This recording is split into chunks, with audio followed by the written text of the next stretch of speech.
عمرکوٹ سے 80 کلومیٹر دوری پر واقع یہ گاؤں 200 گھر پر مشتمل اور انفرادی آبادی 600 سے 700 تک ہے۔ اس گاؤں کا نام کرنجڑی، تحصیل چھاچرو اور ضلع تھرپارکر ہے۔ یہاں کے لوگوں کا گزر بسر صرف جانوروں پر ہے۔ جہاں پہ اپن بیٹھے ہوئے ہیں یہ میرا آبائی گاؤں ہے، میری پیدائش یہیں کی ہے اور فیملی بھی میری یہیں رہتی ہے۔ اس گاؤں کا نام کارونجری ہے، تحصیل چھاچرو ہے، ضلع تھرپارکر ہے۔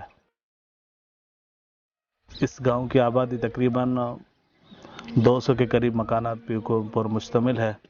افرادی آبادی آدم شماری جو ہے وہ 650 سے 700 آبادی ہے، اور اس گاؤں میں مسلم بھی رہتے ہیں اور ہندو بھی رہتے ہیں۔ یہاں کے لوگوں کا گزر بسر صرف جانوروں پر ہے۔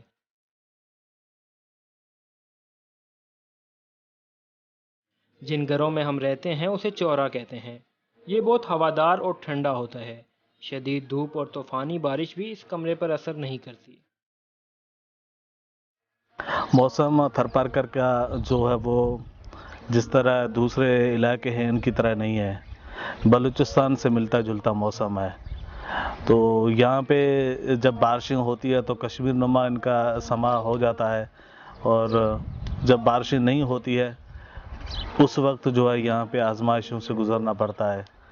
پانی کی قلت آ جاتی ہے اور کنویں جو ہیں وہ ان میں پانی سوکھ جاتا ہے، بارش نہ ہونے کی وجہ سے جر کا پانی سوکھ جاتا ہے، اور پھر پانی جو پینے کے لیے عمرکوٹ سے منگوانا پڑتا ہے، جو یہاں سے تقریباً 82 کلومیٹر ہے، وہاں سے منگوانا پڑتا ہے۔ اور اس کے بعد جب دھوپ ہوتی ہے، جون، اب بھی جو مہینہ جون کا شروع ہوا ہے، جون اور جولائی کا مہینے میں گرمی حد سے زیادہ ہوتی ہے۔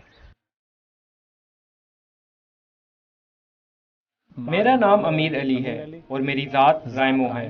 میں ضلع تھرپارکر گوٹ چھاچرو کے گاؤں کرنجڑی میں رہتا ہوں۔ میں صبح 5 بجے تک اٹھ جاتا ہوں۔ صبح اٹھ کر سب سے پہلے مویشیوں کو چارہ پانی دیتا ہوں۔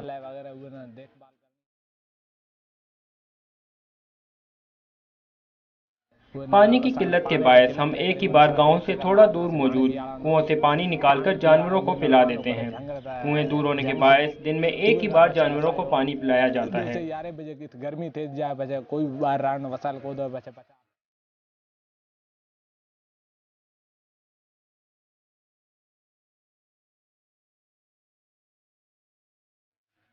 ہمارے یہاں تھرپارکر میں صبح 10 بجے تک کافی گرمی ہو جاتی ہے، اس لیے ہم صبح 10 بجے تک کام سے فارغ ہونے کے بعد آرام کرتے ہیں۔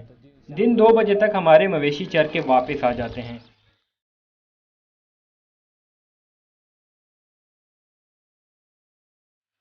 آپ نے ہمارے گاؤں میں جو آپ نے دیکھے ہوں گے گول جو بنے ہوئے کمرے، آپ اس کو کمرہ بھی بولے لیکن ہم اس کا اپنی زبان میں ان کو چورا بولتے ہیں۔ ان کے بڑے فائدے ہیں ماشاءاللہ۔ ایک تو یہ اس کی گول ہم دیوار پہلے بناتے ہیں، پھر اس کے لیے جو ہے وہ بانس کی لکڑیاں لے آتے ہیں شہر سے، ٹھیک ہے، پھر اس کے اوپر جو وہ ہم یہاں کا اپنا گھاس جو ہوتا ہے جس کو ہم کھپ کہتے ہیں اپنی زبان میں، پھر ان کو اکٹھا کرتے ہیں اور پھر رسیاں وغیرہ جو ہے وہ لے آ کر ان کو قابو کرتے ہیں۔ اور جو یہ چورا بنا ہوا ہے جو آپ نے دیکھا ہے، اس کے اندر کتنی بھی باہر دھوپ ہو، کتنی بھی ٹیمپریچر گرم سے گرم ہو، لیکن ان کے اوپر دھوپ نہیں آتی ہے، نہیں، یہ ہوادار ہوتا ہے اور بہت ہی کشادہ ہوادار ہوتا ہے۔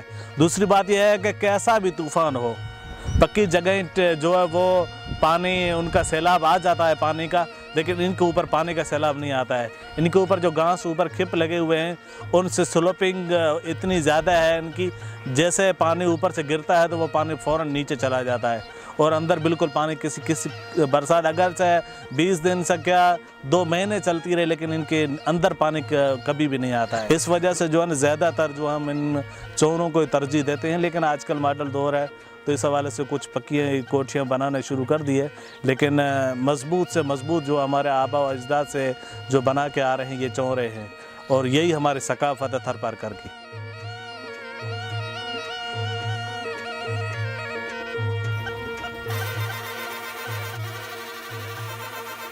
ابھی کچھ سال پہلے جو ہے بارش کم برسنا شروع ہوئی ہے، کافی سالوں سے، یعنی 5 سے 7 سال جو ہو گئے ہیں، تو میٹھے پانی کی وجہ سے ہمیں بہت بڑی دشواری ہوئی ہے۔ میٹھا پانی پینے کے لیے ہم جو عمرکوٹ سے منگواتے ہیں تقریباً 7,500 روپے کا ایک ٹینکر آتا ہے پینے کے لیے میٹھا پانی، تو وہ